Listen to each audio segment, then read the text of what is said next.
Hi, this is Fatima with Pageantry Now, and today we have none other than Mrs. South Florida America. How are you? I'm doing very well, thank you. And when did you win your title? I was appointed Mrs. South Florida about 6 months ago, and I'll be competing on May 19th in Orlando at the Westgate Lakes Resort. Oh my God, how exciting. So how are you preparing yourself for this pageant?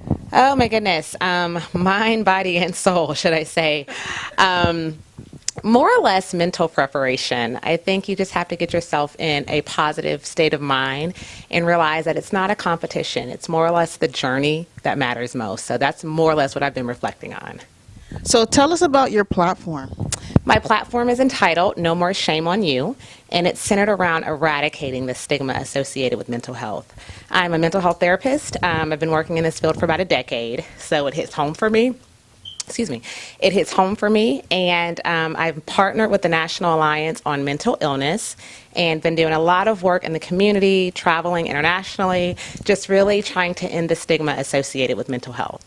Yes, I know mental health is a big thing going on right now, and it's really good to have that platform out there. So I want to know our secret.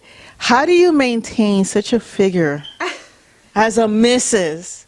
What is your secret? Well, honestly, there is no true secret. It's more or less a lifestyle. You know, I did have 2 children 6 years ago, believe it or not. Oh my gosh. But no, it's a family thing, you know, just getting out, staying active. My husband, bless his heart, he's a fitness trainer. So we get out, we're active with the children outdoors. Our eating regimen has changed. Just making healthy life choices overall is what helped me maintain the figure that I have. Oh my God, well that's amazing. I wish I could have your figure right now as a Mrs. You know, it gets difficult when you get older. And being able to wear this gorgeous dress by a designer, Vanessa Villalona. Beautiful, beautiful. We're here at her place right now, and she provided this outfit, which I love the colors. Gorgeous. I love the colors. I love the flowers. It's very intricate. I love everything about it. Yes, I mean, in summertime. Right. So appropriate. So appropriate. So tell me, did you see Miss USA? Because I know that right now there's so many pageants going on right now. Like, what did you think of the winner? Oh my goodness, did I watch Miss USA? What kind of question is that? Absolutely, I watched. That's like pageantry capital right there. Absolutely, it's the Olympics for pageantry. Of course, I got the kids to bed early, got dinner made, sat in the bed, and was right in front of the television. And let me add that I absolutely love the winner. I felt as though she embodied everything that a Miss USA should embody: intellect, beauty, and just like a charismatic spirit. And I loved everything about her since she first stepped on that stage. I loved her too. I was rooting for Florida because I know Florida hasn't had a win. The prelims, when she came out, her face looked stunning, and Yes. the way she just twirled that dress without tripping, without tripping. And 6-inch heels. And 6-inch heels. Yes, very, very. But I am really happy, and Miss Teen, Beautiful. Connecticut. Beautiful. I mean, I would never think in the history that I've been following Miss USA and Miss Universe that we would say that today we have 2 natural hair, curly hair winners. Yes, Team Natural Hair. I Team love it. Natural Hair. Yes, Team Natural Hair. Yes, yes, yes. And like you stated before, just very beautiful women, really showcasing the strides that we take in society. Absolutely. And, you know, beauty comes in all different forms, shape, and fashion. So I was very excited to see both our teen and our Miss USA get crowned. That's amazing. So let's go back to you about your title. Yes. What has been some of the events that you have done? Well, I have been extremely busy. I've had the opportunity to travel over 10,000 miles. I was in Bangkok, Thailand, promoting the America system. I was able to appear at Miss Universe last year, which was super exciting.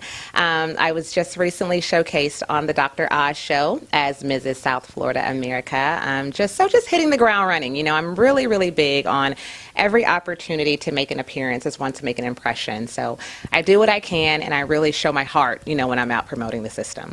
Now, Bangkok is actually on my bucket list. Yes. That's like one of the places I would dying to go and visit. Yes. Tell me, what is it like over there? Oh my goodness, it's indescribable. The culture is amazing, and really just seeing the different ways that they do things in regards to prayer, how they interact, the laws, the food was completely different.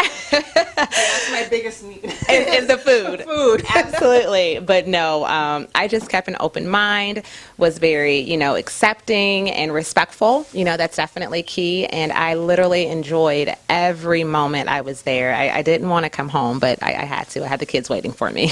I know, they were like, Mommy, we want to go. You think one day you'll have a family trip to go to Bangkok? Absolutely. My son Chris has already said, so when are we going to Thailand? So we're thinking about it. We have to first get to Germany, where my sister is, to visit her, and then we'll make our trip to Bangkok. Oh, wow. Yeah, because Bangkok, I know that there's several pageants, because that's becoming like almost the second pageant capital, aside from the Philippines. Yes. I'm super excited about that. The Philippines is definitely one to watch out for when it comes to the pageant capital of the world. But Bangkok is definitely putting its foot down when it comes to pageantry. So, are you involved with the Miss Universe organization? I know you're involved somehow. Tell us about it. Yes, I absolutely love choreographing and just production purposes. I've partnered with the Miss Universe organization with the Miss United States Virgin Islands pageant, and I am their official choreographer and production manager. So I do all of the staging, promoting, things of that sort, and it's so much fun because it's what I love to do. I absolutely love it. And I'm a big fan of Miss Universe, the Miss Universe organization, all the big, what we call the Grand Slam pageants. Yes, absolutely. So just to be able to join ties with them, I find it a blessing, and it really just opens up so many other doors for me as well. So tell us about your pageant. When is Mrs. America? When is that coming up? Well, it's Mrs. Florida America, and it's going to be May 18th and 19th. 18th, we will have our interviews with the judges, and then the 19th is the actual production. Starts at 6 p.m. at the Westgate Lakes Resort and Spa in Orlando, Florida. So if you haven't purchased your ticket yet, make sure you go online. Tickets are $20 right now. VIP is $40. Come on out, show your support. We'd love to have you in the audience. Absolutely. So we're here to support South Florida, which is where we are at, South Florida. Absolutely. Just to take on Florida, the whole state. That's the plan. That's the plan. And then on to Miss World. But no, I'm really, really honored and feel it a blessing to be able to represent the entire South region at Mrs. Florida America. Well, I'm glad that Mrs. America has been one of the longest systems for the Mrs. division. And I just recently interviewed the current Mrs. America, who's at Mrs. World right now. And I had no idea that she was actually first runner-up in Miss America when she was still competing as a Miss. So that was amazing. Yes, Nicole has done amazing things and has made very positive strides. So wishing you best, Nicole, at Mrs. World. Yes, bring home that crown. And then a special shout out to Mrs. Belgium, too, who's a very special friend of mine, Melissa Parker. So sending kudos to her as well. Bye-bye. Thank you so much. Bye. Thank you, Fatima. You're welcome. Well, this is Pageantry Now. Make sure that you follow us and make sure that you subscribe to all the other interviews. So bye-bye. See you next time.